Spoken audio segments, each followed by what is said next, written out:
Jika suatu film didasari berdasarkan kisah nyata, itu rasanya beda guys. Karena sama saja kalian seperti nonton apa yang terjadi saat kejadian yang sebenarnya pada saat itu. Nah, di video kali ini gue akan menceritakan film horor supranatural berdasarkan kisah nyata.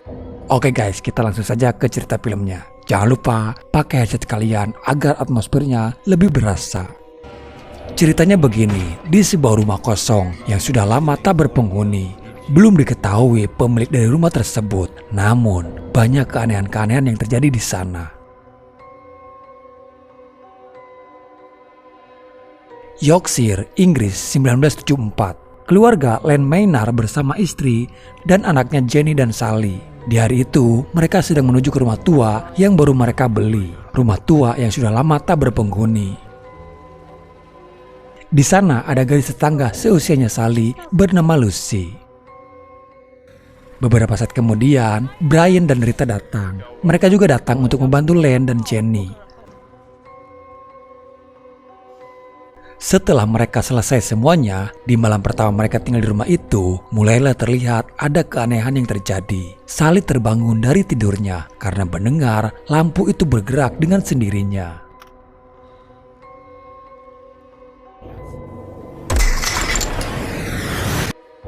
Di pagi harinya, sebelum berangkat sekolah, Sally menceritakan apa yang terjadi semalam kepada kedua orang tuanya. Namun kala itu mereka tidak begitu menanggapi dan menganggap Sally hanya mengada-ngada saja.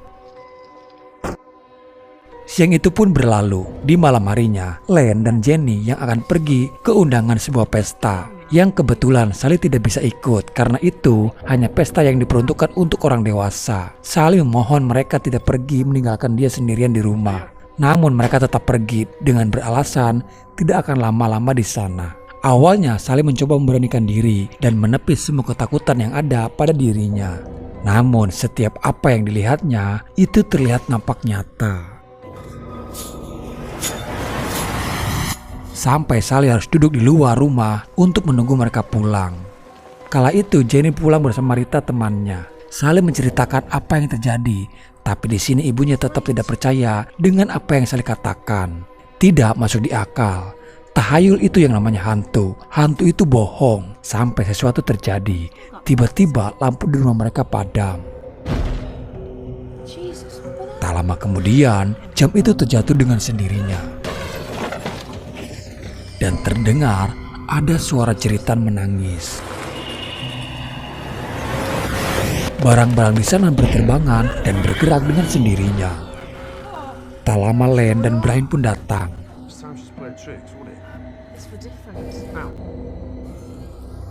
Yang awalnya Len tidak mempercayai akan adanya hantu di rumah baru mereka, justru kini keanehan itu sering terjadi.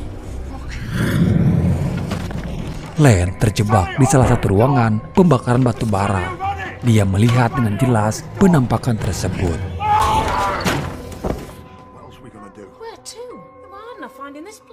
Singkatnya, setelah sekian lama, Sally selalu diganggu dengan keanehan-keanehan yang terjadi. Sampai pada akhirnya, Sally pun mulai terbiasa dan malah kini dia mengajak hantu itu berkomunikasi dengannya. Sally berteman dengan roh gentayangan yang ada di rumah tersebut.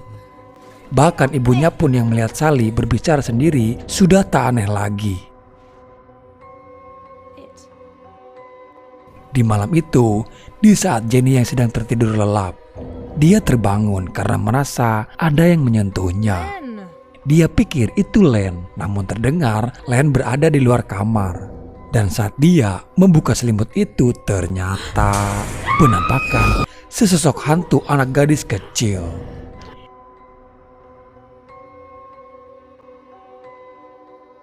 Di malam itu juga Jenny menemui seorang pastor menceritakan semuanya kalau ada sesosok hantu gadis kecil di rumahnya itu. Si pastor akan mencoba membantu dan akan mencoba mencari cara. Kala itu tetangganya, Lucy, yang main ke rumahnya Sally. Sejak awal ibunya Lucy sudah memperingatkan Sally untuk tidak membawa Lucy masuk ke rumahnya itu. Ibunya Lucy sudah tahu soal kejadian aneh yang terjadi di rumahnya Sally. Namun justru ibunya mendapati Lucy berada di rumahnya Sally. Ibunya Lucy pun mengadukan hal tersebut kepada Jenny yang kebetulan berpapasan di jalan. Jenny pun marah kepada Sally. Diceritakan juga guys kalau Sally ini suka mendapatkan perlakuan yang keras oleh kedua orang tuanya. Tak jarang jika Sally punya salah selalu terkena tamparan. Hingga terkadang membuat Sally pun menjadi emosi. Sally teringat kepada teman goibnya. Dia mencoba berkomunikasi, meminta kepada roh gentayangan itu untuk melakukan sesuatu kepada ibunya dia sendiri. Dan di keesokan harinya saat Sally berada di sekolah, Jenny yang sendirian di rumah tiba-tiba diserang oleh segerombolan lebah yang mengerumuninya. Tapi untunglah Rita datang di waktu yang tepat dan langsung membawa Jenny pergi. Beberapa saat kemudian, Sally dan Len pulang melihat keadaan Jenny yang sudah terluka akibat sengatan serangan lebah. Sally yang melihat itu pun menyesal sudah berucap meminta kepada roh gentayangan itu. Di malam itu, mereka akhirnya tidur bersama-sama untuk menghindari gangguan dari roh gentayangan. Namun hantu gadis itu masih saja berkomunikasi dengan Sally. Sally yang terbangun karena mendengar suara tangisan si hantu dan dia pun mendekatinya. Lalu melihat ke sebuah lubang kecil yang ada di pintu. Namun kini hantu itu malah masuk ke dalam jiwanya Sally. Sally yang bertingkah aneh. Dia berjalan keluar rumah, tapi untungnya Len melihatnya. Di sini Sally kerasukan roh jahat. Dia seperti memberikan petunjuk ke arah hutan dan mengatakan kalau di sanalah tempat gadis itu tewas. Tak lama Sally pun jatuh pingsan. Beberapa hari menunggu keputusan dari pastor, akhirnya Jenny menelpon sang pastor. Namun tak mudah untuk seorang pastor melakukan ritual pengusiran setan. Banyak prosedur yang harus dilakukan, terutama dapat izin dari pihak uskup gereja. Di sini gue baru tahu guys, di agama Kristen tidak sembarangan orang untuk melakukan pengusiran setan. Jenny harus kecewa karena pihak gereja tidak menyetujui untuk melakukan pengusiran setan di rumahnya itu. Di lain sisi, ternyata kalung yang ditemukan itu adalah kepunyaan si gadis yang sudah tewas. Dan roh gentayangannya tinggal di kalung tersebut. Setelah kejadian malam itu, Sally yang dirasuki oleh roh gentayangan. Dia juga baru tahu kalau gadis itu mati karena dibunuh. Karena tidak mendapatkan bantuan dari pastor, akhirnya Rita mendapatkan seseorang bernama Larry, seorang ahli yang biasa mengusir roh jahat. Singkatnya mereka pun mulai melakukan sebuah ritual, mencoba berkomunikasi dengan roh gentayangan yang ada di rumahnya itu. Untuk memudahkan ritualnya, Larry meminta barang-barang kepunyaan almarhum. Berpindah kepada Len dan Brian, ternyata dia menemui sang pastor ke gereja. Dia membawa sebuah buku berceritakan soal kematian gadis yang misterius. Len mengatakan kalau hantu yang ada di rumahnya itu adalah hantu gadis yang ada di dalam buku tersebut.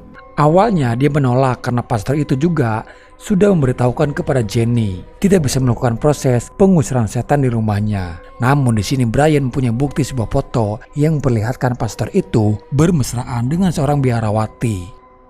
Akhirnya karena diancam takut fotonya disebar, mau tidak mau pastor itu pun mau melakukan pengusiran setan di rumahnya Len Maynard. Kembali kepada mereka yang ada di rumah sedang melakukan ritual. Dari mediasinya, roh gentayangan mengatakan ternyata di rumah tersebut tidak hanya gadis itu saja. Di rumah itu juga banyak iblis yang tinggal di sana. Dan bahkan para iblis sedang mengincar Sally.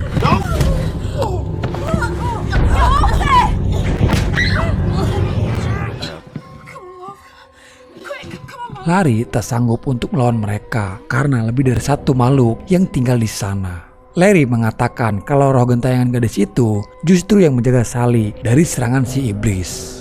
Dan selama mereka tinggal di sana, justru roh gentayangan gadis itulah yang menjaga mereka semuanya. Pastor menceritakan sejarah dari roh gentayangan gadis yang ada di rumahnya Len Maynard. Gadis itu yatim piatu. Kedua orang tuanya tewas karena kecelakaan sebuah kereta api. Ada seorang wanita yang menjadi penjual gadis-gadis muda pada saat itu. Setelah dijual, justru gadis itu dibunuh. Dan sebelum kematiannya, lidah si gadis yang dipotong terlebih dahulu. Namun gadis itu pandai. Sebelum kematiannya, dia meninggalkan jejak dan meninggalkan pesan siapa pelaku yang telah membunuhnya. Dan ternyata pelaku dari semuanya itu adalah seorang oknum biarawati. Biarawati itu pun ditangkap lalu digantung dan dikubur secara rahasia. Di malam itu juga mereka bertiga kembali ke rumahnya Len Maynard. Pastor meminta kepada Len dan Brian untuk membantu dalam proses pengusiran setan. All holy saints of God, from all evil deliver us, O Lord. Tak lama kemudian, iblis itu pun mulai bereaksi. The beast now laying waste your vineyard. Top button soft one. Serpents! Get saving! Crawling! Go on! The saving mystery of the church of Christ commands you! Christ commands you! Dan akhirnya, proses pengusiran setan pun selesai. Di keesokan harinya, Jenny, Sally, dan Len kembali ke rumah mereka sekarang. Untuk sesaat, mereka terbebaskan dari gangguan roh jahat. Hidup mereka kembali normal. Namun pada suatu malam, gangguan itu muncul kembali. Sally bisa merasakan adanya aura jahat mendekatinya. Lalu tiba-tiba, Sally ada yang menariknya. Sally terangkat dengan sendirinya dan lehernya yang akan dimasukkan ke sebuah tali. Sally terus berusaha meronta-ronta sampai dia pun menendang sebuah kaca jendela yang kebetulan di bawah ada ayahnya. Namun kini ayahnya pun yang mencoba membantu seperti ada yang mendorongnya.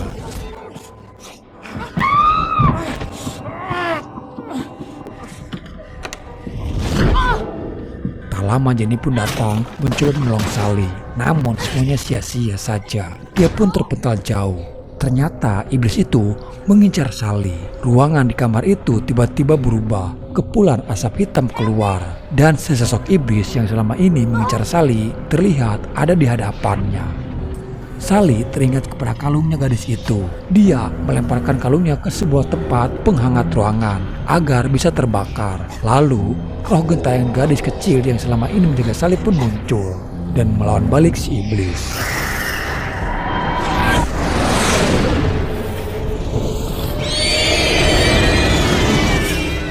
Iblis itu pun kini hancur terbakar.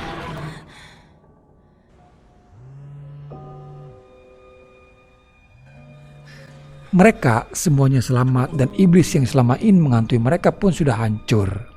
Hantu di rumah Len Maynard dianggap hantu yang paling brutal dalam sejarah Eropa. Nyonya Maynard masih tinggal di rumah itu sampai dengan sekarang. Dan Sally masih takut untuk masuk ke kamar tidurnya.